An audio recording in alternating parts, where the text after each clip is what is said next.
Hey guys, I'm Coach Ty with Muscle Wiki, here with Montana, personal trainer here in Grand Cayman, and we're taking you through the glute ham raise and the Nordic hamstring curl. So I would suggest you start off with a Nordic hamstring curl if you've never done this exercise before.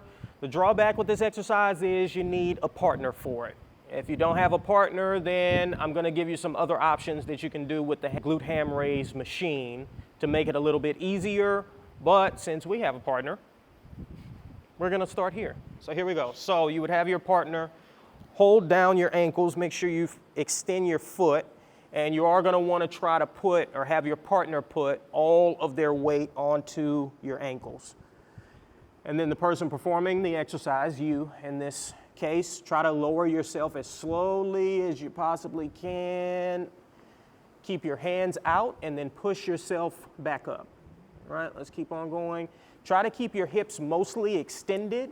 We are going to do a hips flexed version of this exercise, and we'll talk through that here in a second. But on this variation, we want to have the hips extended. This is a hamstring move, so make this pure knee extension and flexion. I should also note the Nordic hamstring curl in the research has performed the best for protecting against knee injury. And let's make this our last one. Yeah, see? She was worried she couldn't do those. That was fantastic. See, shake my hand. Good stuff. We are on our glute ham raise machine. Now, first thing is the setup. So this moves back and forward, and on some of these machines, this piece moves up and down. Now, the higher up this is, the easier the exercise is going to be. The lower it is, the more difficult. And also, moving this back will adjust where on your quads this thigh pad will be. Now, the higher up your quads, the more leverage you'll have, the easier the move will be. And the lower, the less leverage, and the more difficult it will be. So if you're not used to this exercise, start a little bit higher up. I'm going to start from about mid-thigh here. And we want to start from this position. Now, you can place a box here if you're just not comfortable performing this exercise because it can feel like you're going to fall. Make sure you try to keep flat-footed. If you come up off of your heels onto your toes, it's not the worst thing in the world. It's going to take your calves out of it a little bit, but we're primarily focused on the hamstrings anyway.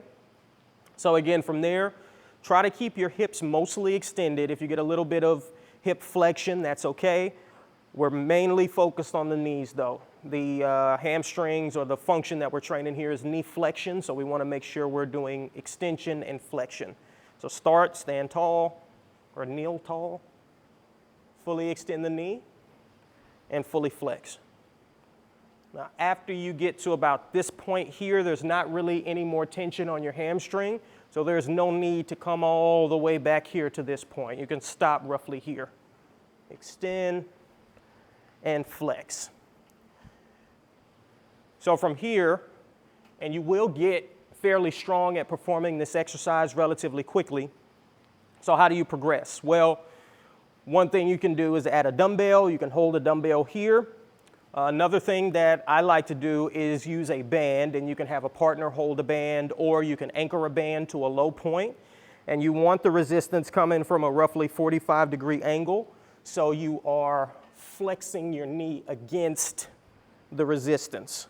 Instead of it coming from straight down or straight in front of you, go 45-degree angle. You can also use a barbell. I wouldn't exactly advise that because it's too hard to get the barbell into position, but that is another option. And then the final variation I want to talk to you about is one in which you have your hips flexed. I'm just going to call this hips flexed glute ham raise, which isn't a very creative name, but we'll go with it. Now, in this position, this looks like what? Well, a stiff leg deadlift or a seated hamstring curl.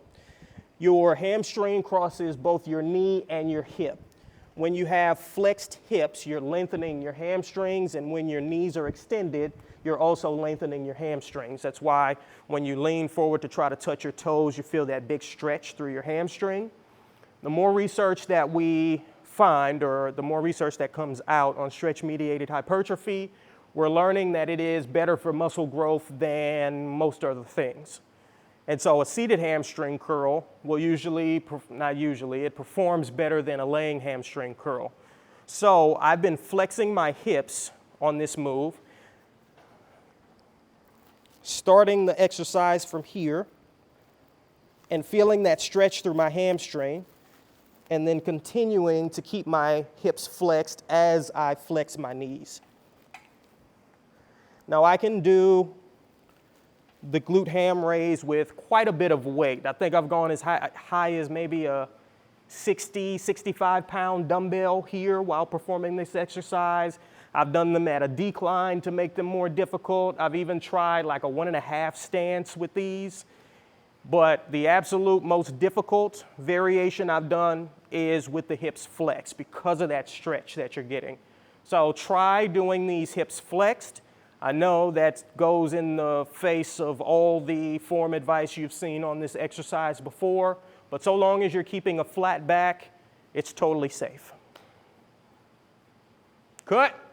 If you're struggling to go from Nordic hamstring curl to the glute ham raise machine, if that jump is a little too great for you, one in-between thing you can do is adding bands to the exercise. Now, the great thing about these is the further down you go on your hamstring curl, the more the band gets stretched and the more it's going to help you up. And the further up you come, the less stretch you have and therefore the less help. So you get more and more help the further out you go. And when you hit that end point, which is the most difficult point of the range of motion, you have the most help. As you're coming back up, you're getting less and less help. So it mimics the strength curve the strength curve is mimicking the resistance curve very well by adding a band to this. All right, so we're gonna try it. You ready? Here we go. So you can either tie the band to the machine down here. Hold on one second, Montana. Yep, right there. Or if you've got a high point, something above head to tie it to, I would suggest that instead. But if you don't, this will work. So hold on to that band for dear life. Yes, let's do it. Little extension and then pull. Oh, yeah. We've been trying to do glute ham raises for a little while. We got it. Yeah, oh. Yeah, Montana. That's it. I think that's it. All right, that's it, guys. All right, folks, that is the Nordic hamstring curl and the glute ham raise. I hope that helps. Thank you, Montana, for helping us out with this exercise. Her Instagram will be in the description. Go follow her and show her some love. I am Coach Ty with Muscle Wiki, and I will see you with the next one. Deuces.